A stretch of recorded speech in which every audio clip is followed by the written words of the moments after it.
힘을 북돋워 주시는 하나님을 만나게 하여 주시옵소서. 말씀을 선포하는 종 가운데 모든 허물을 하나님의 인자와 자비로 덮어주시어 하나님의 영광을 드러내는 말씀의 통로로 쓰임받을 수 있도록 성령을 부어 주시옵소서. 이곳에 아침에 주의 말씀에 갈급하여 하나님의 말씀 들으러 새로워지기 위하여 예수 안에 있기 위하여 나온 주의 백성들 한 사람 한 사람 하나님께서 기름 부어주시고 은혜를 더하여 주시며 그 가정이 복된 믿음의 성도의 가정이 될 수 있도록 인도하여 주시옵소서. 모든 것을 주님께 의탁하오며 이 모든 말씀 우리 주 예수 그리스도 이름 받들어 기도드리옵나이다. 아멘. 할렐루야. 오늘도 주님의 말씀 앞에 나오신 여러분들 축복하고 환영합니다. 추석 아침입니다. 오늘 하루 살아갈 때 그리고 가족들을 만날 때 또 쉬시든지 하나님 안에서 하나님의 은혜에 감사하며 살아간 하루 되시기를 그리고 행복한 추석 되시기를 바랍니다. 오늘 주시는 하나님의 말씀 저희 함께 보도록 하겠습니다. 역대상 27장 1절부터 24절까지의 말씀입니다. 한 절씩 교독하고 마지막 24절 다 함께 읽도록 하겠습니다. 제가 먼저 읽겠습니다. 이스라엘 자손의 모든 가문의 우두머리와 천부장과 백부장과 왕을 섬기는 관원들이 그들의 숫자대로 반이 나누이니 각 반열이 24,000명씩이라 1년 동안 달마다 들어가며 나왔으니 첫째 달 반의 반장은 삽디엘의 아들 야소보암이요 그의 반에 24,000명이라 그는 베레스의 자손으로서 첫째 달 반의 모든 지휘관의 우두머리가 되었고 둘째 반의 반장은 아호와 사람 도대요 또 미글롯이 그의 반의 주장이 되었으니 그의 반에 24,000명이요 셋째 달 군대의 셋째 지휘관은 대제사장 여호야다의 아들 분하야요 그의 반에 24,000명이라 이 분하야는 30명 중에 용사요 30명 위에 있으며 그의 반 중에 그의 아들 암미사밧이 있으며 넷째 달 넷째 지휘관은 요압의 아우 아사헬이요 그 다음은 그의 아들 스바랴이니 그의 반에 24,000명이요 다섯째 달 다섯째 지휘관은 이스라 사람 사무시니 그의 반에 24,000명이라 여섯째 달 여섯째 지휘관은 드고아 사람 이게스의 아들 이라이니 그의 반에 24,000명이요 일곱째 달 일곱째 지휘관은 에브라임 자손에 속한 발론 사람 헬레스이니 그의 반에 24,000명이요 여덟째 달 여덟째 지휘관은 세라 족속 후사 사람 십부게이니 그의 반에 24,000명이요 아홉째 달 아홉째 지휘관은 베냐민 자손 아나도 사람 아비에셀이니 그의 반에 24,000명이요 열째 달 열째 지휘관은 세라 족속 느도바 사람 마하레이니 그의 반에 24,000명이요 열한째 달 열한째 지휘관은 에브라임 자손에 속한 비라도 사람 브나야이니 그의 반에 24,000명이요 열두째 달 열두째 지휘관은 온니엘 자손에 속한 느도바 사람 헬데니 그 반에 24,000명이었더라. 이스라엘 지파를 관할하는 자는 이러하니라. 루벤 사람의 지도자는 시그리의 아들 엘리에셀이요 시므온 사람의 지도자는 마아가의 아들 스바랴요 레위 사람의 지도자는 그무엘의 아들 하사랴요 아론 자손의 지도자는 사독이요 유다의 지도자는 다윗의 형 엘리후요 이사갈의 지도자는 미가엘의 아들 오므리요 스불론의 지도자는 오바댜의 아들 이스마야요 납달리의 지도자는 아스리엘의 아들 여레못이요 에브라임 자손의 지도자는 아사시아의 아들 호세아요 므낫세 반 지파의 지도자는 부다야의 아들 요엘이요 길라스에 있는 므낫세 반 지파의 지도자는 스가랴의 아들 잇도요 베냐민의 지도자는 아브넬의 아들 여아시엘이요 다는 여호람의 아들 아사렐이니 이들은 이스라엘 지파의 지휘관이었더라. 이스라엘 사람의 20세 이하의 수요는 다윗이 조사하지 아니하였으니 이는 여호와께서 전에 말씀하시기를 이스라엘 사람을 하늘의 별같이 많게 하리라 하셨습니다. 다 함께 읽겠습니다. 수르야의 아들 요압이 조사하기를 시작하고 끝내지도 못해서 그 일로 말미암아 진노가 이스라엘에게 임한지라. 그 수요를 다윗 왕의 역대 지략에 기록하지 아니하였더라. 아멘. 네.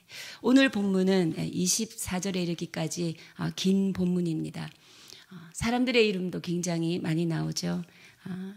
15절까지는 이스라엘의 군대 조직, 그리고 그 군대 조직을 누가 맡았느냐, 그 지도자의 이름들이 나오고요. 그 다음에 16절부터 22절까지는 그 지파들의 지도자, 행정 조직, 정치 조직, 관료 조직을 말하죠. 그 지파들의 지도자는 어떤 사람들이 맡았는가 하는 내용입니다. 그 나라의 조직 구성을 보면 그 지도자의 그 정치적인 의도, 그리고 정치적인 철학 등을 엿볼 수 있습니다. 지금 다윗은 솔로몬 때에 성전 건축을 위한 준비를 하고 있습니다. 거의 막바지 작업이죠. 우리가 알다시피 성전 내부를 채워줄 그 성전 기구들을 만들 모든 금은 보화를 준비하고 있고, 그리고 레위 지파를 세우고 있으며 그 제사장들을 세우고 또 성전 문지기까지 아주 세밀하게 다윗이 인프라도 세우지만 그 외형을 만들 모든 자재들도 다 준비하고 있는 것을 볼 수 있습니다. 그런데 갑자기 이 군대 조직과 이 정치 조직이 27장에 나오는 것이죠. 왜 이 조직이 갑자기 나오는가?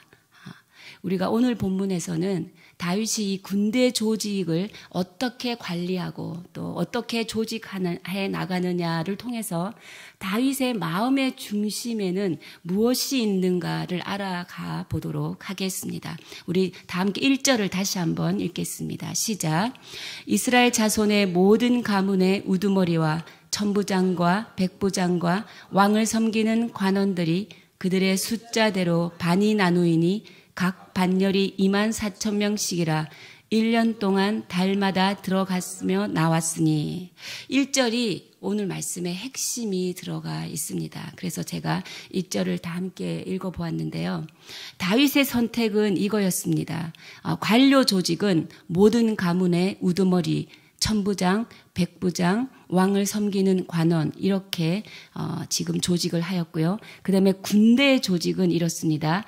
24,000명씩 12반으로 구성을 했다라는 것입니다. 24,000명씩 12달, 그러면 28만 8천 명입니다. 그런데 여기서 1년 동안 달마다 들어갔다라는 것은 이 28만 8천 명이 다 함께 들어가서 모두 다 군대의 직무를 감당한 것이 아니라 28만 8천 명이 12달에 나누어서 각 달 한 달 2만 4천 명만이 그 한 달을 돌아가면서 감당했다라는 것이죠. 그래서 28만 8천 명의 군대가 12분의 1로 나눠서 한 달에 2만 4천 명만 군대의 직무를 헌신하고 나머지 11달은 뭡니까? 예비군으로 있는 거예요. 예비군으로 있으면서 생업에 종사하게 했다라는 것입니다. 11달은 예비군으로, 그리고 한 달만 군대 직무를 감당하고 예비군으로 있는 동안은 생업에 종사하게 했다. 이것이 오늘 다윗의 군대 조직의 특징인 것이죠. 우리가 생업 가운데 하나님께 드리는 부분을 뭐라고 합니까? 11조라고 합니다. 여기서는 1년 동안 한 달은 나라를 위해서 헌신하고 있는 것입니다. 이것을 오늘 우리에게 적용한다면 저와 여러분이 12달 1년에 한 달 동안은 나라를 위해서 기도하는 성도가 되는 것이겠지요. 나라를 지키는 일에 우리는 기도로 감당하는 영적 용사가 될 것입니다. 그런 영적 용사가 되기를 축복합니다. 저희 나라도 젊은 청년들이 20대 정도 되면 군대를 갑니다. 인생의 한창 나이를 20세부터 60세, 이 40년이라고 친다면 그 40년을 12로 나누면 한 3.3년 정도가 나옵니다. 그 인생의 한창 때에 12분의 1을 그 나라를 지키는데 헌신하는 것, 굉장히 자긍감 그리고 자부심이 넘치리라 믿습니다. 그래서 그런지 남자 집사님들이 함께 모였을 때 군대 이야기는 꼭 빠지지 않고 나오더라고요. 그 군대에 갔다 왔던 이 이야기들이 굉장히 자부심을 느끼게 하는 부분이 있는 것 같습니다. 이렇게 그 당시의 왕들의 통치 형태와는 굉장히 다윗은 이 군대 조직은 다른 것을 볼 수 있죠. 그 당시 왕들 그리고 정복을 많이 한 왕들의 통치 형태는 이런 것이겠죠. 더 많은 힘을 확보하고 그래서 또 군사력을 과시하고 또 그 군사력으로 전쟁하여서 또 정복하고 나라를 침략하고 영토를 확장하고 그렇게 나아가는 것이 그 당시의 통치 방식이었습니다. 그러나 다윗은 이 28만 8천 명이라는 이 모든 군사를 한꺼번에 쓰지 않았다라는 것이지요. 2만 4천 명만 쓰고 그래서 오늘 2만 4천 명씩이라 이 말에 핵심이 있는 거죠. 2만 4천 명만 썼다라는 것입니다. 나머지는 다 생업에 종사했다라는 것입니다. 그런데 여러분 이때 다윗의 그 통치 영역, 이 영토는 남쪽으로는 애굽 그리고 북쪽으로는 유브라데까지 창세기 15장 하나님께서 아브라함에게 내가 너에게 이 영토를 주겠다고 약속하신 그 말씀이 완전히 이루어진 때입니다. 다윗으로 인해서 그 영토가 이루어진 때인데 굉장히 큰 크기죠. 2만 4천 명이라고 하는 이 군사로는 도저히 감당할 수 없는 땅의 크기입니다. 여기서 오늘 우리가 주목해야 할 핵심 포인트가 있습니다. 다윗의 마음의 중심에는 이 나라를 지키는 것이 칼도 아니요 창도 아니요 오로지 하나님께서 이 나라를 지키신다는 확신이 있었다라는 것입니다. 다른 나라처럼 군대를 늘리려고 또 군대를 보강하지 않았습니다. 오히려 12분의 1로 줄이면서 조직을 갖추고 이 백성들에게 무엇을 말하고 싶었는가? 이 이스라엘 백성들에게 말하고 싶었던 것은 이 나라는 하나님께서 온전히 지켜주신다라는 이 믿음을 이스라엘 백성들에게 강조하고 드러내고 싶었던 것입니다. 전쟁은 하나님께 속한 것이지 군사들이나 말의 수요에 달려있지 않다라는 것은 누구보다도 다윗이 잘 알고 있었죠. 다윗은 최소한의 군대만을 편성했고 백성들은 생업에 종사할 수 있게 해주었습니다. 다윗의 마음에, 이 왕의 마음에는 어떤 마음이 가장 많았을까요? 나라가 부강해지고 땅의 영토도 넓어지고 했을 때 더 욕심 부리지 않고 다윗은 이 나라가 평안했으면 좋겠다. 근데 어떻게 하면 이 나라가 평안해질 수 있을까? 많은 전쟁을 치르면서 이 이스라엘 백성들의 마음은 온통 전쟁터에 나가 있는 것입니다. 온통 전쟁터에 나가 있는 이 사람들의 마음을 어디에 모아야 할까? 성전에 모아야 한다는 것을 알았죠. 성전의 마음들이 모일 때 이 나라에 진정한 평안이 이를 것이라 다윗은 생각했습니다. 성전에 모이게 하려면 이 사람들이 평안한 가운데 생업에 종사할 수 있게 해줘야 된다라는 그 마음에서 다윗은 군대 조직을 이렇게 조직했다라는 것입니다. 오늘 다윗이 이렇게 성전 준비를 하는 막바지 작업에서 필요 없을 것 같은 이 군대 조직이 왜 등장하는가 이것이라는 것이죠. 군대 조직을 보면 다윗의 믿음이 보인다라는 것입니다. 성전을 지을 때 가장 필요한 것이 무엇일까요? 물론 성전을 짓는 많은 재료도 필요합니다. 그리고 지을 수 있는 기술자, 사람들도 필요하죠. 근데 그보다 더 필요한 것은 바로 믿음이라는 것이죠. 이 나라를 지키는 것은 군대가 아니다. 군대 장관도 아니다. 이 나라는 하나님의 권능으로 지켜왔다라는 이것을 백성들에게 말하고 싶었던 것입니다. 이스라엘은 어떤 나라입니까? 바로 성전에 임재하시는 하나님의 보호하심으로 이 나라는 지켜왔고 그 보호하심을 의지하는 나라였다라는 것입니다. 사랑하는 여러분, 우리의 사업장, 우리의 가정, 우리의 직장, 그리고 우리의 교회 가운데서도 규모가 커지고 사람들이 많아지고 풍성함으로 채워졌을 때 이 풍성함과 이 커짐이 우리의 가정이나 우리의 사업장이나 교회를 지키는 것이 아니다라는 것으로 한번 우리가 생각해 볼 수 있습니다. 물론 이 풍성함과 커짐은 노력의 결과이고 열매입니다. 그러나 이 노력의 결과물들로 나타난 성과들, 이 성과들이 지속적으로 유지해 갈 수 있는 능력, 이 성과들을 지속적으로 유지해 갈 수 있는 능력은 바로 하나님께서 지켜주신다라는 그 믿음이라는 것입니다. 우리의 풍성한 것들이 우리가 받은 그 열매를 유지하는 것이 아니라 이 풍성한 것을 허락하신 하나님을 우리가 계속적으로 믿고 의지할 때 우리에게 주어진 모든 것들이 지속적으로 유지될 수 있다라는 것이지요. 다윗은 믿음의 사람입니다. 바로 이 믿음을 회복하는 아침 되시기를 주님의 이름으로 축복합니다. 다윗은 사람들을 등용할 때도 믿음으로 등용하는 것을 볼 수 있습니다. 많은 사람들을 다 볼 수 없지만 몇몇 중요한 사람들만 잠시 보도록 하겠습니다.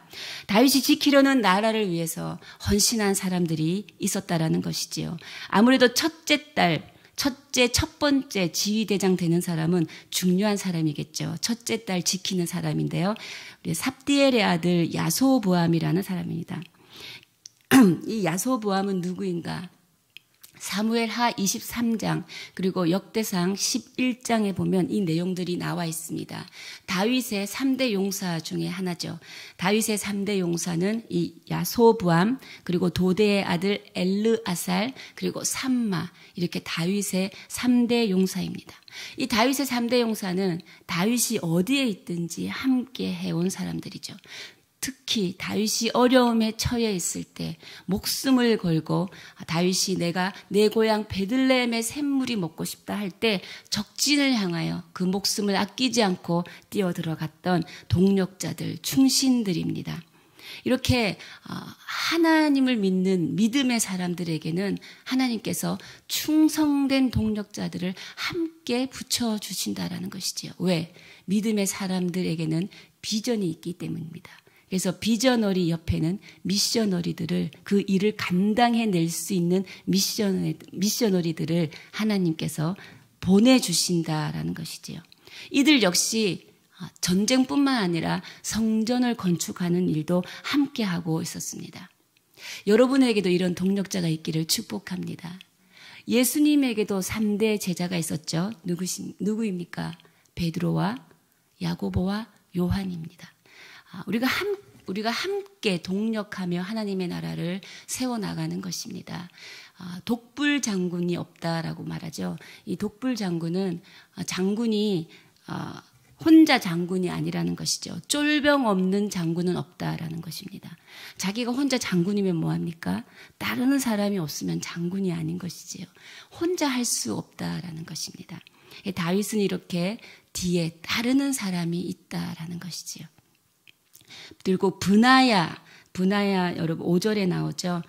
셋째 딸 군대 지휘관인데요. 이 브나야는 그 아도니아의 반역 때 요압을 죽인 사람입니다. 충신이지요. 그리고 또 아사헬 넷째 딸 지휘관 아사헬이 나오는데요. 이 아사헬은 여러분 요압, 아비새, 아사헬 이게 삼형제이죠. 네, 이 삼형제. 그리고 또 심지어는 북이스라엘 사람들 다윗을 배반한 북이스라엘 사람들까지도 지금 등용하고 있다는 것입니다. 이것은 무엇입니까? 다윗은 이렇게 여러 사람들, 다양한 사람들, 여러 자손들을 등용한 것은 이스라엘은 하나님이 이끌어가는 나라인 것을 믿는 확신이 있었기 때문에 가능한 것입니다. 사람을 믿지 않으면 등용할 수 없는 것이죠. 다윗이 그 주변의 사람을 믿고 등용할 수 있었던 것은 다윗 안에 하나님이 이 나라를 지킨다라는 그 믿음, 그 확신이 있었기 때문에 다윗은 이런 모든 사람을 골고루 등용할 수 있었다라는 것입니다. 우리가 뒷부분을 보면 그 관료 조직이 나온다고 그랬죠.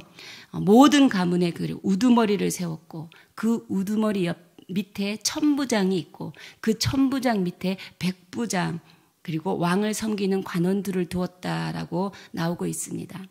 이 12지파를 다윗이 다 직접 관리하고 간섭할 수 있었습니다. 그러나 다윗은 모든 자신의 권한을 이들에게 위임하였다라는 것이지요. 이것 또한 온 나라를 다스리고 유지하시는 분이 바로 하나님이시다라는 이 믿음이 있었기에 이 모든 권한을 위임할 수 있었다라는 것입니다. 근데 우리가 하나님께서 우리를 지켜주신다, 우리의 가정을 인도하신다라는 믿음이 있지만 이 믿음을 행동으로 옮기는 것과라는 참 별개의 것임을 참 우리가 압니다. 쉽지 않은 것이지요. 그럼 우리가 날마다 우리 가운데 어떤 질문을 해야 하느냐? 과연 우리를 지키는 것이 무엇인가라는 질문이 우리 가운데 있어야 할 줄 믿습니다. 하나님의 성전을 건축할 때도 마찬가지고, 그리고 교회도 운영을 해야 되죠. 교회를 운영할 때, 그리고 사업장을 운영하는 데 있어서 우리를 지키는 게 무엇인가? 가장 중요한 게 무엇인가? 다윗은 이 질문에 대한 답을 가지고 있었다라는 것입니다. 바로 이 모든 것을 하나님께 의탁하는 것. 그 믿음이다라는 것을 다윗은 알고 있었다라는 것이죠. 아무리 레위인들을 준비하고 제사장들을 많이 세우고 금은보화를 준비한다 할지라도 그 삶의 중심에 하나님이 안 계신데 그들이 건축하는 성전에 하나님의 임재가 있을 수 없는 것입니다. 하나님을 사랑하는 마음이 없는 자들의 성전 건축은, 그 성전은 그냥 건물일 뿐인 것이지요. 아무런 가치가 없습니다. 그 일을 감당할 때 이 일을 누구를 위하여 이 일을 하는 것인가? 내가 누구를 위하여 이 일을 하는가? 소중한 일이 아닌 것 같아. 나는 이렇게 항상 보면 이렇게 중요한 일은 안 하고 이렇게 언저리 일만 하는 것 같아. 이런 마음이 우리 안에 들 수 있습니다. 그러나 소중한 일이 따로 있는 게 아니라 소중한 분을 위해 일하는 것이 소중한 일인 줄 믿습니다. 하나님을 기쁘시게 하는 일, 그것은 모든 일이 소중하고 귀중하고 가치가 있는 일이기 때문입니다. 우리에게 맡겨진 일들을 하나님을 기쁘시게 하는 마음으로 충만하여서 이 모든 일을 감당할 때 어떤 결과가 일어납니까? 내가 지고 하나님이 이기는 선택과 결정이 나올 수 있다라는 것이죠. 나는 누구보다도 이 일을, 큰 일을 감당했어. 그러니 내가 이것을 열심히 해야 돼. 내 이 큰 일, 다른 사람들은 모를 거야. 내 마음의 부담을. 그런 마음가짐 당연히 들 수 있습니다. 부담이 있으니까. 그러나 누구를 위해 일하는가? 이것이 없어진다면, 하나님을 기쁘시게 한다라는 이 마음이 없어진다면 그가 아무리 열심히 일해도 죄송하지만 열심히 일하고 욕먹는다라는 이런 얘기 공동체 안에서 많이 들었을 것입니다. 너무나 가슴 아프고 마음이 아픈 거죠. 누구를 위해 일하는가? 하나님을 기쁘시게 하게 일한다. 그럴 때는 내가 지고 하나님이 이기는 그 선택과 결정을 우리가 할 수 있는 것이지요. 내가 이기고 하나님이 지는 방식으로 할 때 우리가 아무리 열심히 일해도 아무런 가치가 없는 것을 우리가 많이 경험해 보았습니다. 오늘 저는 여러분을 축복합니다. 저와 여러분에게 주어진 귀한 일들을 감당해낼 때 오직 하나님을 기쁘시게 하는 자가 되시기를 주님의 이름으로 축복합니다. 오늘 말씀의 제목이 우리를 우리 되게 하는 것입니다. 우리를 우리 되게 하는 것 무엇입니까? 하나님을 기쁘게 하는 것입니다. 좀 부족해도, 그리고 좀 연약해도, 남들이 볼 때 큰 일을 못한다고 해도, 또 최선을 다했는데 실패했다 하더라도 하나님을 기쁘시게 하는 그 노력을 했다면 그것은 충분히 의미 있는 일이고 충분히 가치 있는 일입니다. 하나님께서 그 사람은 반드시 넘어져도 힘을 주실 것이고 다시 일으켜 세울 것이고 위로해 주실 것이고 북돋워 주실 것이며 더 열심히 살아갈 수 있는 힘을 주시는 분이 바로 신실하신 우리 하나님 아버지이시기 때문입니다. 누가 우리를 지키는가? 누가 우리와 함께 하시는가? 누가 우리의 중심인가? 누구의 기쁨을 위해 일하는가? 오늘 다윗은 본문을 통해서 오늘 우리에게 그 질문을 던져주고 있습니다.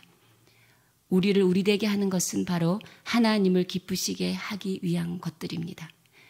이 질문이 스스로 우리에게 주어질 때 우리의 삶이 열심히 해서 허무해지는 삶이 아니라 성실하게 임할 때 하나님께 영광 돌리는 삶이 될 줄 믿습니다. 이렇게 다윗은 하나님 그 능력, 그 지혜를 온전히 신뢰했기에 군대를 최소화하고 각 지파의 지도자들을 세우는 방식으로 나라를 다스렸습니다. 믿지 않는 사람들의 인생 경영은 출세와 성공입니다. 그러나 믿는 자들의 인생 경영은 무엇이겠습니까? 하나님을 영화롭게 하고 세상을 아름답게 하고 사람을 유익하게 하고 살리는 경영이라는 것이죠. 어떻게 해야 합니까? 우리는 기도합니다. 기도해야 합니다. 성령의 도우심과 인도하심을 받아야 합니다. 날마다 말씀 붙들어야 합니다. 말씀 묵상하고 말씀으로 내 마음과 생각을 채우면 하나님이 인도하시는 것을 믿음의 눈으로 볼 수 있습니다. 오늘도 주 안에서 근심하지 마십시오. 우리를 우리되게 하는 것 바로 하나님을 향한 그 믿음을 붙드시고 확신 가운데 살아가는 하루 또 그런 인생 되시기를 축원합니다. 함께 기도하시겠습니다. 하나님, 다윗이 성전을 건축하는 데 있어서 그 무엇보다도 그의 마음에는 하나님을 믿는 믿음이 있었습니다. 주님, 우리가 아무리 큰 일을 한다 해도 우리 마음 안에 하나님을 믿는 믿음이 없다면 헛것이 될 것입니다. 오늘도 우리에게 주어진 귀한 일들을 감당할 때 오직 하나님을 기쁘시게 하는 자로 감당하게 하시고 하나님께서 지켜주시고 인도하신다는 그 믿음 가운데서 주의 일을 감당하게 하여 주시옵소서. 오늘 하루 누구를 만나든지 어떤 사업을 하든지 누구와 협력하여 이루어 나가든지 주님, 나는 지고 주님이 이기시는 선택과 결정으로 마음을 바로잡기를 원합니다. 그 마음 될 수 있도록 인도하여 주시옵소서. 우리 가운데 주님이 주시는 기쁨과 주님을 위해 일하는 그 소중함의 충만함이 우리를 기쁘게 할 줄 믿습니다. 하나님, 우리 오셔서 다스려 주시고 믿음 가운데 서 있는 모든 성도들의 가정을 지켜주시고 직장을 지켜주시고 그들의 심령 가운데 하나님의 나라가 임할 수 있도록 인도하여 주시옵소서. 우리 함께 주님 앞에 그 믿음을 고백하며 나아가시겠습니다. 살아계신 하나님 감사합니다. 오늘도 우리의 가정을 지켜주시고 우리의 사업장을 지켜주시고 우리의 교회를 지켜주시고 이 나라와 민족을 지켜주시는 분이 하나님이심을 믿습니다. 그 하나님을 온전히 의지하며 그 하나님의 능력과 하나님의 손에 모든 것을 맡깁니다. 하나님 오셔서 하나님 다스려 주시고 이 일을 감당하는 모든 주의 백성들의 마음이 하나님을 기쁘시게 하는 마음으로 감당하게 하여 주시옵소서. 우리에게 주어진 모든 일은 하나님을 섬기는 일이기에 소중한 일임을 믿습니다. 하나님, 내가 무엇을 하던 하나님 내가 어디에서 무엇을 하던 이 일은 하나님을 기쁘시게 하는 일임을 알고 부르신 그곳에서 하나님을 향한 순종의 예배자로 서게 하여 주시고 하나님의 영광 올려드리는 예배자로 서게 하여 주시옵소서. 그리하여 주 안에서 근심하지 않게 하여 주십시오. 주 안에서 하나님께서 나를 반드시 지키시고 내가 실패하였더라도 내가 연약하였더라도 내가 하는 일이 대단한 일이 아니라도 하나님, 제가 주님을 기쁘시게 하는 마음으로 최선을 다했습니다. 하나님 앞에 고백하며 나아가는 우리의 고백이 있게 하여 주시고 그런 우리의 삶이 되게 하여 주십시오. 그런 삶을 살아가는 주의 백성들의 삶을 주님께서는 반드시 일으켜 세우시고 다시 나아갈 수 있는 힘을 주시는 분이며 지혜와 총명을 부어주시어서 하나님이 전략가 되어주시어 그들의 나아갈 길을 인도하시는 분임을 믿습니다. 하나님, 주의 백성들의 간구와 기도를 듣고 그들의 기도 제목에 응답하여 주시고 그들이 오늘 이 아침 살아계신 하나님을 만나며 그 기도 가운데서 주님의 임재를 경험하는 아름다운 기도 시간, 예배 시간 될 수 있도록 하나님 역사하여 주시고 복의 복을 더하여 주시며 은혜의 은혜를 더하여 주시옵소서. 살아계신 하나님 감사합니다. 오늘도 우리가 무엇을 하든 우리에게 주어진 그 많은 일들을 감당해낼 때 나에게 주어진 이 작은 일을 통해 하나님을 기쁘게 하는 자로 살아갈 수 있도록 우리의 마음을 주께 내어드립니다. 우리의 마음을 다스려 주시옵소서. 하나님, 누가 우리와 영원히 함께하는가? 우리의 중심에는 무엇이 있어야 하는가? 바로 신실하신 하나님, 십자가의 그 은혜로 우리를 살려주신 그 하나님, 그 구원의 감격과 감사함이 우리 가운데 넘치게 하여 주시고 날마다 주님 바라보며 주께서 모든 것을 인도하시는 하나님임을 믿는 확신 가운데서 우리의 모든 삶이 이루어지게 하여 주시옵소서. 하나님, 실패하였습니다. 낭망하였습니다. 근심하였습니다. 그러나 주님, 이 모든 것을 해나갈 때 제 마음은 하나님을 기쁘시게 하는 일임을 믿고 나아왔습니다. 최선을 다했습니다. 주께서 다 아신다며 내가 너희를 살려 다시 일으켜 세울 것이며 내가 너희의 인생의 전략가와 지략가가 되어서 너희의 앞길을 인도하실 거라고 말씀하시는 주님, 오늘도 그 주님 굳건히 붙들고 믿음 안에서 세상 한가운데 걸어나갑니다. 주의 백성들 한 사람 한 사람을 주께서 인도하시고 복에 복을 더하여 주시옵소서. 그렇게 하실 주님을 찬양하오며 이 모든 말씀 우리 주 예수 그리스도의 이름으로 기도드려오며 지금 이 시간 우리 주 예수 그리스도의 크신 은혜와 하나님 아버지의 원하신 사랑과 성령의 위로 교통 역사하심이 오늘도 하나님만 바라보며 우리를 우리에게 하는 것은 하나님께서 우리를 인도하시고 지켜주시는 하나님임을 믿는 그 믿음 안에서 하나님을 기쁘게 하는 자로 살아가기를 결단하며 세상 한가운데 돌아가는 주의 백성들 머리 위에 사람 살리는 교회 위에 온 땅의 선교사님들 위에 지금으로부터 영원까지 함께 하시기를 간절히 축원하옵나이다. 아멘.